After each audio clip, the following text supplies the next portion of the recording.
السلام علیکم ورحمۃ اللہ وبرکاتہ۔ رب کریم کے نام سے جس نے خاتم النبیین صلی اللہ تعالیٰ علیہ وسلم کو مبعوث فرما کر ہم آسیوں کی نجات کا ذریعہ بنایا۔ قرآن کریم کا یہ اعلان اور مسلمانوں کا یہ پختہ عقیدہ ہے کہ حضور نبی کریم صلی اللہ تعالیٰ علیہ وسلم خاتم الرسالت بھی ہیں، خاتم الشرائع بھی، خاتم النبیین بھی ہیں، خاتم النبیین بھی، وہی اولین بھی ہیں، وہی آخرین بھی۔ اس اعلان اور عقیدے کا ہرگز یہ مقصد نہیں ہے کہ اللہ تعالیٰ نے اپنی رحمت کا دروازہ بند کر دیا ہے، یا وہ انسانوں کے معاملات اور کائنات عالم سے لا تعلق اور دستبردار ہو گیا ہے، یا اس نے اپنی نعمات، فضل و کرم یا اپنے مقرب بندوں کے ابھرنے کی راہیں مسدود کر دی ہیں۔ یاد رہے، اللہ تعالیٰ کی رحمت، فضل و کرم اور نعمات عظمیٰ کسی نسل، پیڑھی یا دور کے ساتھ مخصوص نہیں ہے۔ اس کا در رحمت ہمیشہ کھلا رہتا ہے، اور وہ ان لوگوں کی رسائی سے دور نہیں جو اس کے ذکر و فکر میں مصروف عمل ہیں۔ وہ اپنے مقرب بندوں سے ان 3 طریقوں میں سے کسی ایک طریقے سے کلام کرتا ہے۔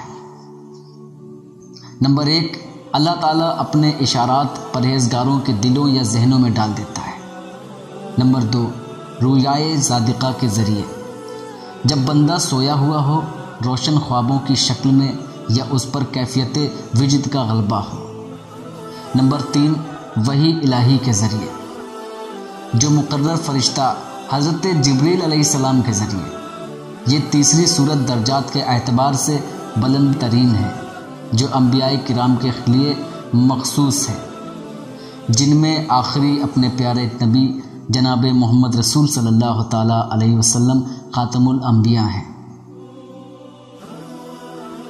رسول کائنات صلی اللہ تعالیٰ علیہ وسلم کو مہر نبوت کے طور پر انتخاب کرنے کا ہرگز یہ مطلب نہیں ہے کہ اللہ کو اب اپنے بندوں سے کوئی تعلق نہیں رہا، یا اس کا تقرب حاصل کرنے کے لیے اپنی آرزوؤں اور امنگوں کو پیش کرنے کی راہ مسدود ہو گئی، بلکہ محمد رسول صلی اللہ تعالی وسلم کو رسالت کا سلسلہ ختم کرنے والا چن کر اور قرآن کو وحی الہی کا تکمیل کرنے والا بنا کر ذات الہی اور بندے کے درمیان ایک مستقل ذریعہ ابلاغ قائم کر دیا،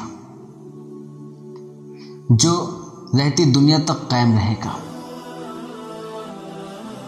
ماسوا القاء الہام اور رویائے صادقہ کے بنا پر اللہ رب العزت کے پیغامات جن بندوں کو وہ چاہے پہنچاتا رہے گا۔ اس کی رحمت کے دروازے ہر وقت کھلے ہوئے ہیں، وما توفیقی الا باللہ۔ ناظرین اکرام سے گزارش ہے، آپ ہمارے ویڈیو کو لائک کریں، اپنے عزیز و اقارب میں شیئر کریں، اور ہمارے حی المدار چینل کو ضرور سبسکرائب کریں۔